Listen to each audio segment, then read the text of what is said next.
Hello दोस्तों, कैसे हो? उम्मीद है कि आप सभी अच्छे होंगे। मैं विपिन बड़गोती आपके अपने प्लेटफॉर्म स्टडी स्थल में स्वागत करता हूं। जैसा कि बच्चों अभी आपको पता है, हमने यूपी SSSC पैट के लिए परिश्रम बैच शुरू किया है, तो उसी को ध्यान में रखते हुए आज हमारी जीएस की पहली क्लास है। तो मैं आपको एक चीज से अवगत करा दूं कि जीएस में हम आपके 4 पोर्शन आते हैं: इतिहास, भूगोल, उसके बाद राज व्यवस्था और उसके बाद अर्थव्यवस्था। तो उसमें हम सबसे पहले भूगोल वाला पोर्शन करने वाले हैं, यानी ज्योग्राफी करने वाले हैं। और ज्योग्राफी में मैं आपको सबसे पहले एक बार सिलेबस का एनालाइज करेंगे, सिलेबस का विश्लेषण करेंगे और उसमें देखेंगे सबसे पहले सिलेबस में क्या दिया गया है, उसी के अनुसार हम आगे कंटिन्यू करेंगे कि आज जो हमारा टॉपिक है वो क्या महत्वपूर्ण है, यानी सीरियल क्रम में सबसे पहला टॉपिक क्या होने वाला है। तो देखते हैं। सबसे पहले आपको मैंने बता दिया है कि यूपी SSSC पैट में हमारा परिश्रम बैच है और उसकी आज हमारी पहली क्लास है। तो क्या करते हैं, सबसे पहले सिलेबस को देखते हैं, सिलेबस में क्या क्या चीज है उसको एनालाइज करेंगे। और वो जो एनालाइज करेंगे वो किसका करेंगे? भूगोल का करेंगे। और भूगोल में देखेंगे कौन सा टॉपिक सीरियल क्रम में पहले नंबर पर आता है, तुरंत वहीं से हम क्या कर दें, क्लास को शुरू कर देंगे। तो देखते हैं एक बार।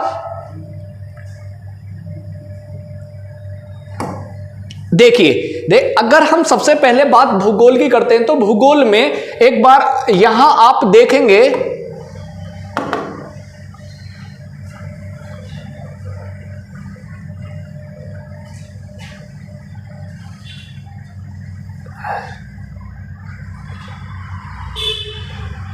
देखो भाई, यहां अभी पेन नहीं आ रहा है लेकिन मैं ऐसे ही बताने की कोशिश करता हूं। सबसे पहले आपका भूगोल में भारत और विश्व का भौतिक भूगोल है और उसमें क्या क्या चीजें दी गई हैं, नदियां हैं और नदियों की घाटी हैं, पहला। दूसरी बात, सबसे पहले आप एक चीज कर लेना, ये भारत और विश्व दोनों के भौतिक भूगोल की बात करेगी, ये आप बात विशेष तौर पर ध्यान रखिएगा। सेकंड हम देखेंगे भूजल संसाधन। भूजल का मतलब होता है जो जल के संसाधन के स्रोत हैं वहां पर डिस्कस करेंगे, जैसे नदियां हैं, उसके बाद आपकी झीलें हैं, नहरें हैं, उन सभी के बारे में डिस्कस करेंगे। उसके बाद पर्वत है, पहाड़ी है, हिमनदी यानी ग्लेशियर हैं, उसके बाद मरुस्थल है और शुष्क क्षेत्र हैं, उसके बाद वन है, खनिज संसाधन है और विशेषकर किसकी बात कर रहा है वो? भारत की बात कर रहा है। यानी खनिज संसाधन में अगर चर्चा हो तो वो किस पर हो, यानी विशेषकर भारत पर हो। आगे मैं बात करूं फिर भारत और विश्व का राजनीतिक भूगोल की बात करिए। राजनीतिक का मतलब होता है जो आपकी भौगोलिक सीमाएं होती हैं। भौगोलिक सीमाओं का मतलब होता है कि जहां भारत की सीमा अंतरराष्ट्रीय देशों से टच करती है, वहां की बात हम कर रहे हैं। दूसरा आप देखेंगे जलवायु और मौसम की बात है, यानी कैसा वहां पर क्लाइमेट है और किसकी, यानी आपका वेदर कैसा है। दूसरा टाइम जोन, यानी जो पूरे विश्व की बात कर रहा है टाइम जोन की, तो पूरे विश्व को देखेंगे, उसके बाद भारत को स्पेशली देखेंगे। उसके बाद आपका जनसंख्या परिवर्तन और उसके प्रवास की बात है। तो मैं आपको यहां एक चीज बता दूं कि सबसे पहले ये जो आपका सिलेबस है ज्योग्राफी में, ये भारत और विश्व दोनों का है। और अगर भारत और विश्व में भौतिक भूगोल और राजनीतिक भूगोल की बात करें तो जैसे इसमें आपके टॉपिक, सब टॉपिक दिए गए हैं, इसमें भी आपका एक टॉपिक आता है जिसको भौगोलिक सीमा बोलते हैं। तो सबसे पहले क्या करेंगे हम, उसकी भारत के बारे में चर्चा करेंगे और भारत में किसकी बात करेंगे, यानी भारत की जो भौगोलिक सीमाएं हैं उनसे कहां कहां से प्रश्न बनते हैं, उन सबको एक एक करके देखेंगे। उसके बाद पहले भारत की सभी चीजों को कंप्लीट करेंगे, जैसे पहले राजनीतिक यानी भौगोलिक सीमाएं हैं, उसके बाद किसकी बात करेंगे, भौतिक भूगोल की, यानी पहले भारत की सारी चीजों को समझेंगे, उसके पश्चात किसकी देखेंगे, विश्व की देखेंगे, एक एक टॉपिक करके सबकी। तो ज्यादा देर ना करते हुए सीधा कहां चलते हैं, अपने टॉपिक पर चलते हैं। और जो आज हमारा टॉपिक रहने वाला है वो भारत का क्या रहने वाला है, भारत का राजनीतिक भूगोल होने वाला है। ठीक है, तो चलते हैं। सबसे पहले अगर मैं बात करूं राजनीतिक भूगोल में, तो राजनीतिक भूगोल में सबसे पहले हमें क्या करना पड़ेगा, यानी भारत के मैप से इसकी शुरुआत करेंगे। तो सबसे पहले क्या करते हैं भारत का मैप को सर्च करते हैं, जैसे इंडियन पॉलिटिकल मैप यहां पहले पर ही है। सबसे पहले इसको खोल लेते हैं, इसके बारे में चर्चा करेंगे कि यहां से कौन कौन से प्रश्न परीक्षा में आते हैं। ठीक है, ठीक है भाई। अब देखते हैं, देखो आपका ये भारत का भूगोल यहां पर खुल चुका है, यानी भारत का नक्शा खुल चुका है। तो यहां से सबसे पहले देखेंगे क्या क्या चीजें परीक्षा में पूछी जाती हैं। तो सबसे पहले मैं आपको एक चीज बता दूं कि ये जो हमारा प्यारा भारत है, इस प्यारे भारत की बात करूं, सबसे पहले आप यहां स्थिति देख लीजिए। यानी ये क्या है, हमारी पृथ्वी है। अब पृथ्वी को ही हम भूगोल क्यों कहते हैं, सबसे पहले तो आप इस चीज को देखने की कोशिश करिए। यानी भूगोल, भूगोल का मतलब होता है भूमि गोल से, सबसे पहली बात। अब ये जो भूगोल है, भूगोल में अगर मैं इसको इक्वेटर वाली रेखा को खींच दूं, यानी विषुवत रेखा को खींच दूं, तो यहां पर पहले, उसके बाद ये देशांतर खींच दूं, और जो हमारा प्यारा भारत यहां पर आता है, तो प्यारा भारत हमारा कहां आता है भाई, आपका यहां देखो, ऐसे ही मैंने बनाने की कोशिश करी है, इसको समझेंगे तो जो हमारे भारत की स्थिति आती है वो यहां आती है। तो सबसे पहले आपको ये वाली चीजें पता होनी चाहिए कि पूरे जो विश्व है इसका क्षेत्रफल कितना है। तो मैं अगर इसके क्षेत्रफल की बात करूं तो 51 करोड़ वर्ग किलोमीटर, यानी जो पूरे विश्व का क्षेत्रफल है वो कितना है, 51 करोड़ वर्ग किलोमीटर है। अब अगर हमने बात करी है पूरे विश्व की बात करी है, तो ये हमारा क्षेत्रफल कितना है, 51 करोड़ वर्ग किलोमीटर है। वहीं इसमें अगर अपने प्यारे भारत की बात करूं तो यहां पर कितना है, शॉर्ट में बात करूं तो 32,87,263 वर्ग किलोमीटर है। लेकिन मैं क्या कर सकता हूं, यहां पर 32.8 लाख वर्ग किलोमीटर भी कर सकता हूं। अब यहां से क्या प्रश्न बनेगा कि ये जो पूरा विश्व है, इस पूरे विश्व का भारत का क्षेत्रफल कितना है। यानी यहां पर मैं इसको कर सकता हूं लाख वर्ग किलोमीटर। अब यहां से अगर आप देखेंगे, ये हमारा किसका क्षेत्रफल हुआ, ये हुआ भारत का क्षेत्रफल। ये किसका क्षेत्रफल है, आपका विश्व का है।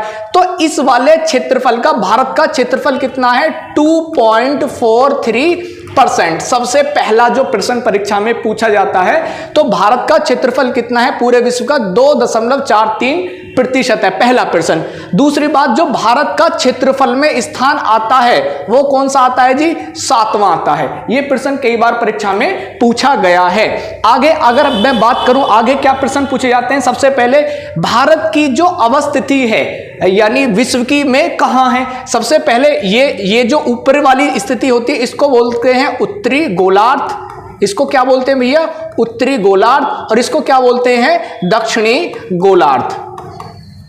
ये क्या होता है आपका, दक्षिणी गोलार्ध। अब इसमें ये आपका उत्तरी गोलार्ध और ये दक्षिणी गोलार्ध, जबकि ये वाली स्थिति क्या कहलाती है आपकी, पश्चिम देशांतर कहलाती है, पश्चिम देशांतर। और ये वाली क्या कहलाती है आपकी, पूर्वी देशांतर, पूर्वी देशांतर। तो भारत की जो स्थिति है वो उत्तरी गोलार्ध में कहां स्थित है, पूर्वी, यानी पूर्वी देशांतर में अवस्थित है। उसके बाद में बात करूं, यहां पर आपके ऊपर यानी 23.5 डिग्री पर क्या खींची गई है, एक आपकी कर्क रेखा खींची गई है जो 23.5 डिग्री नॉर्थ में जाती है, जो लगभग भारत को क्या करती है, बीचों बीच से होकर गुजरती है। जिसमें भारत के कितने राज्यों से गुजरती है, 8 राज्यों से गुजरती है, जहां यहां से प्रश्न बनते हैं। अब भारत के यहां कितने राज्य हैं जी, इस पर 8 राज्य हैं। ये भी परीक्षा में प्रश्न आ जाते हैं, यहां पर भी हम क्या करेंगे, डिस्कस करने वाले हैं। दूसरी मैं बात करूं, अब यहां पर आते हैं। अब यहां से सबसे पहले हम शुरू करने वाले हैं कि भारत का जो सबसे पहले पश्चिमी बिंदु है, भारत का जो सबसे पूर्वी बिंदु है, भारत का सबसे जो आपका उत्तरी बिंदु है, और नीचे आपका ये भारत का जो आपका सबसे दक्षिणी बिंदु है, यहां पर भी क्या करेंगे, हम चर्चा करेंगे।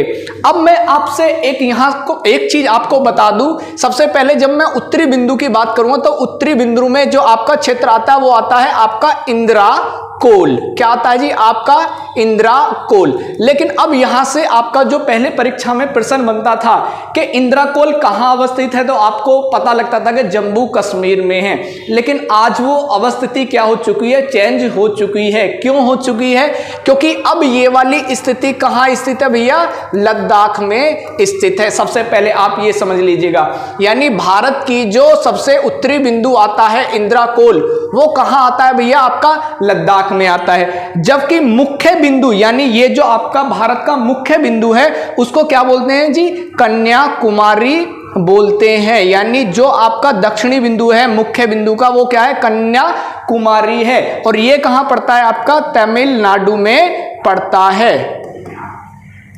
अच्छा, अगली बात, अगर यहां की बात आएगी तो ये वाला क्षेत्र कौन सा होता है आपका? इंदिरा पॉइंट, जो कहां पर पड़ता है? अगर देखो यहां की बात करता है, ये सबसे अंतिम बिंदु जो है वो आपका 6 डिग्री 4 मिनट पर पड़ता है। जबकि ये वाला जो बिंदु रहता है जिसको क्या बोलते हैं हम, अंडमान निकोबार में पड़ता है, तो इसको बोलते हैं इंदिरा पॉइंट। क्या है जी आपका? इंदिरा पॉइंट। ये कहां पड़ता है आपका? अंडमान निकोबार में पड़ता है। अब सबसे पहले यहां से एक प्रश्न आता है कि भारत की यहां से उत्तरी बिंदु से और ये दक्षिणी बिंदु तक की जो लंबाई होती है वो कितनी होती है? सबसे पहला यही प्रश्न आता है भारत से। तो इसकी जो लंबाई होती है भैया कितनी होती है? 3200 किलोमीटर होती है। यानी भारत का जो नॉर्थ वाला बिंदु है साउथ वाले बिंदु को मिलाने पर जो दूरी प्राप्त होती है वो कितनी होती है? 3200 किलोमीटर प्राप्त होती है। अब ऐसी बात करते हैं, अगर मैं बात करूं भारत का सबसे पश्चिमी बिंदु, तो पश्चिमी बिंदु मतलब जैसे यहां पर आता है आपका गौर माता। गौर माता, ये जो गौर माता जगह पड़ती है ये कहां पड़ती है आपके? गुजरात में पड़ती है। तो सबसे महत्वपूर्ण बात क्या है? ये जो आपका सबसे ज्यादा पश्चिमी बिंदु है इसका नाम क्या दिया गया है? गौर माता दिया गया है। उसके बाद मैं बात करूं, यानी जो सबसे पूर्वी बिंदु पड़ता है उसको क्या बोलते हैं भैया? किबिथु बोलते हैं। क्या बोलते हैं जी? किबिथु। ये कहां पड़ता है आपका? अरुणाचल प्रदेश में पड़ता है। ये भी बात इंपॉर्टेंट है। अब अगला प्रश्न परीक्षा में क्या बनता है कि यहां से यहां तक की जो दूरी होती है उस दूरी की जो लंबाई है वो दूरी की लंबाई कितनी है? तो इस दूरी की भैया लंबाई कितनी है आपकी? 2900 किलोमीटर है। अब देखो यहां से एक गलती बच्चों से अक्सर हो जाती है, क्या कि वो कंफ्यूज हो जाते हैं कि वो दूरी तो याद कर लेते हैं कि जी ऐसे 3200 किलोमीटर है और एक 2900 किलोमीटर है, लेकिन इसको याद करने का क्या तरीका है? तो मैं आज आपको एक बेहतरीन ट्रिक देने वाला हूं कि देखो, जैसे सबसे पहले भारत है, मैं भारत के नक्शे पर खड़ा हूं, अगर मैं ऐसे हाथ करता हूं और ऐसे करता हूं, यानी पूरे आप अपने शरीर को ऐसे करिएगा तो आपके शरीर की जो ऐसे हाइट रहती है वो हाइट ज्यादा रहती है, जबकि ऐसे आपकी चौड़ाई क्या रहती है? वो कम रहती है। तो इसी को ध्यान में रखते हुए क्या करोगे कि आपकी जो लंबाई है वो ज्यादा है, और वो लंबाई कितनी है आपकी? 3200 किलोमीटर है, और जो आपकी चौड़ाई है वो कितनी है आपकी? 2900 किलोमीटर है। तो इस चीज को ध्यान रखिएगा, कंफ्यूज बिल्कुल होने की जरूरत नहीं है। आपकी ऐसे लंबाई 3200 किलोमीटर है, और अगर एक्यूरेट बात कर लो तो इसको 3214 भी कभी कभी बोल दिया जाता है, 3214।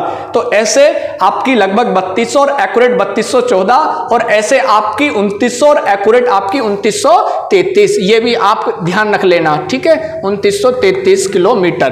अब अगली बात क्या आती है?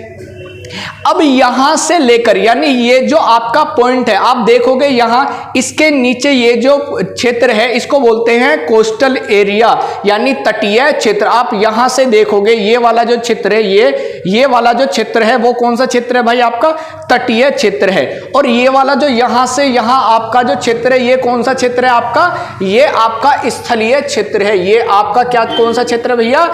स्थलीय क्षेत्र है। अब प्रश्न यहां से क्या आता है? प्रश्न ये आता है कि भारत की जो स्थलीय सीमा की लंबाई है वो कितनी है? दूसरा जो कोस्टल एरिया है यानी जो तटीय क्षेत्र की लंबाई है वो कितनी है? उसके बारे में भी तो हमको पता होना चाहिए।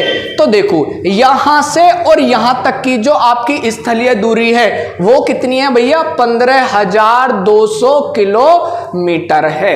मेरी बात समझ पा रहे हैं आप? यानी ये जो यहां से लेकर आपकी गुजरात से और कहां तक? अरुणाचल प्रदेश तक, जहां आपकी कई सारी सीमाएं लगती हैं, जिसको इसको रेड क्लिफ बोलते हैं। ये आपकी भारत, यहाँ अफगानिस्तान पाकिस्तान, अफगानिस्तान से लगती है, यहाँ चीन से लगती है, यहाँ आपकी नेपाल भूटान, यहाँ फिर चीन से लग जाती है। तो ये बातें तो कितनी है जी? ये आपकी 3200 यानी 15,200 किलोमीटर है। अब मैं इसकी बात करूं, यानी यहां से यहां तक की जो दूरी है वो कितनी है? तो मुख्य तटीय जो लंबाई है उसकी लंबाई कितनी है आपकी? 6100 किलोमीटर है। आप ये समझ लीजिएगा। और अगर बात करें कि जी टोटल कितनी है, तो टोटल कितनी है आपकी? 7514 किलोमीटर है। देखिए दोस्तों, ये हमारा पेज रिकवर हो गया है, जो गलती से क्लीन ऑल हो गया था तो हमने इसको रिकवर कर लिया है। तो मैं आपको बता दूं हम कहाँ थे, हम यानी यहाँ 1500 ये 114 लिख गया था, तो मैं इसको इरेजर करने वाला हूँ। पहले मैंने गलती में क्या कर दिया था, क्लीन ऑल हो गया था, जिससे बड़ी समस्या हो गई थी, तो ये हमने क्या कर लिया, रिकवर कर लिया है। ठीक है, तो ये आपका 7514।